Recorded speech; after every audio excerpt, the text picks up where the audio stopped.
Why don't you just tell me about the people here at Metavante? Who are they? When they come to these events, what do they like to talk about? What do they do all day long? And here's the email I get back. It says, well, we offer retail and commercial CRM, BIC, CMS, EFT, CFS, RPS, and DES-capable ATMs. So basically all I know about this group is that apparently you stopped using complete words years ago. Is that right? What's a typical day for you folks? I'll put it in your language. I figure what? You probably get up in the AM after night of R&R, take off your PJs, drink some OJ, get to work ASAP, right?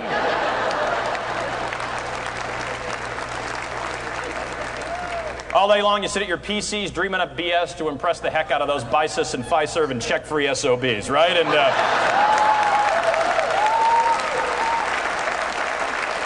one of yours you'll make VP of R&D. You go home in the PM, what do? You stop at an ATM, you punch in your PIN, you grab a C-note. You go home, your kids say, what's for dinner? You say, if I hear one more FAQ, your kids are going to be SOL.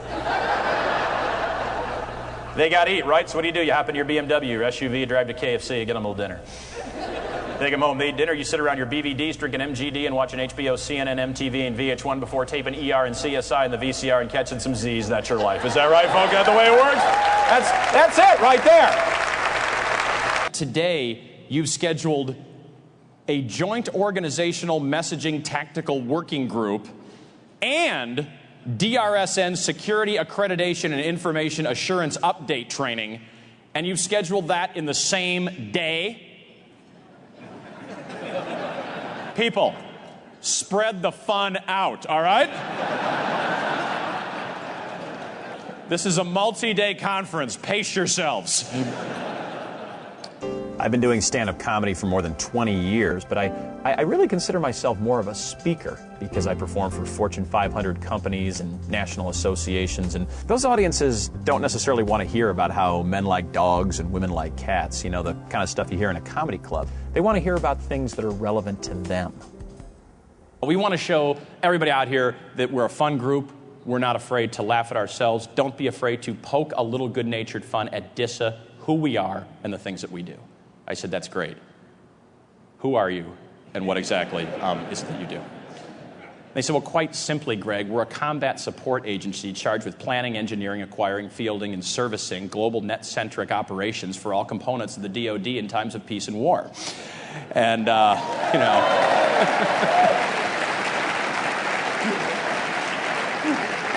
And, of course, you know, once you hear something like that, woo, the jokes write themselves now, don't they, folks? I'm a corporate comedian. I work for people like you. I don't tell jokes. I initiate a project action plan by leveraging my core competencies, which enables me to tell best-in-class, out-of-the-box, well-positioned jokes, which forms a synergistic alliance, creates a paradigm shift, and eventually enables me to empower the entire enterprise. So, yeah. You know, it really hasn't been that long that corporate America has realized it's okay to laugh at itself. For a while, it was always, oh, we have to hire the industry expert or the futurist or the motivational speaker. And, well, there's nothing wrong with that. The great thing about comedy is it works in any economic environment. If times are good, people want to laugh. If times are bad, people need to laugh. I certainly think you have all the elements in place to have a successful conference. You need several of them, and I've seen most of them as I've been just observing what's been going on. I think the first thing you need is to have a great location. And I think we're all in agreement that you just can't beat Schaumburg, Illinois in December.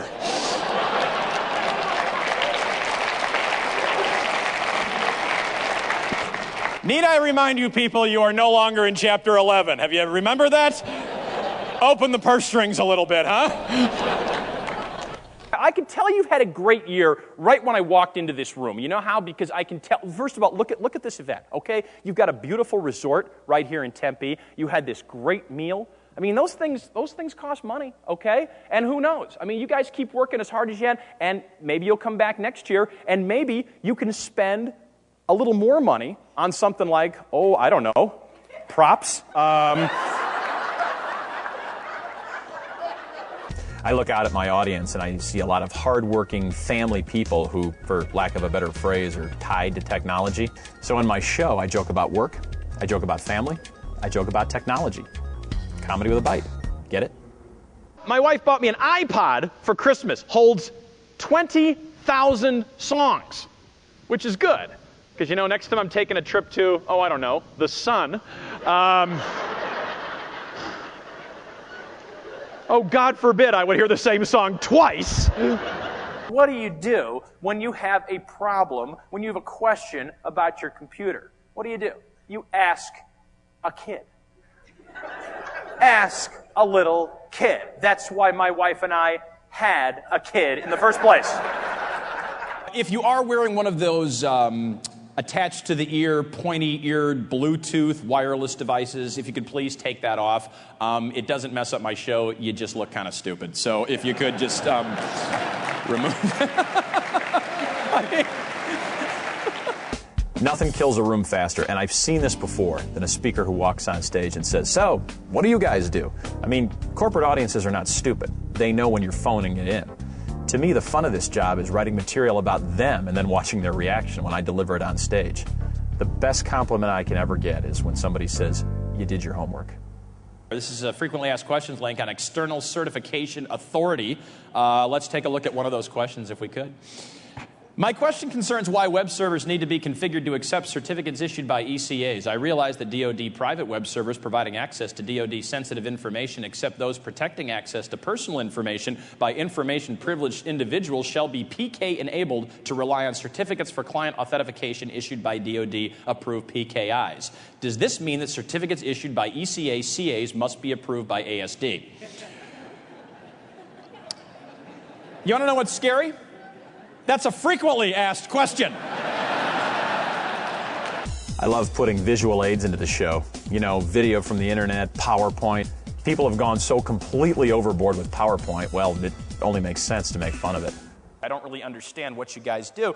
And they said, well, don't worry about that, Greg. Yes, we know it's complicated, but we work with PowerPoint a lot, and we'll be more than happy to send you some PowerPoint presentations, and that should explain things to you. So, first of all, I just want to say I'm very happy that Citrix chose to, you know, make it so incredibly easy for me to understand. I was nervous that I might not get it, but luckily it's starting to make sense now. That one especially, I think, and you know, these are the kind of things that I really need to know. But now I don't totally agree with that one, but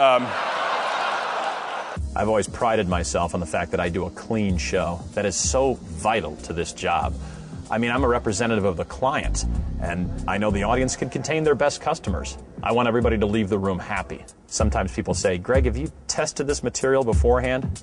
I tell them, sure. Any chance I get. Okay, girls, real quick, before we play baseball, I just want to try a couple of new jokes on you. Remember when you first got your cell phone bill? You looked at it and went, ooh, never seen a phone bill with a comma. Can Daddy have his phone back, please? I'm dying here. There are 5 things that need to be said on every conference call. Here they are in no particular order. See if you recognize them. Starting with this one. Who just joined? I hate to interrupt, but I have to jump off. Who was that who just jumped off? I love this one. Call me after we hang up. And then just as everybody's just about to hang up, some joker gets on the phone and says, okay, I'm back. Business will be around forever. Business meetings will be around forever. I want to do this forever.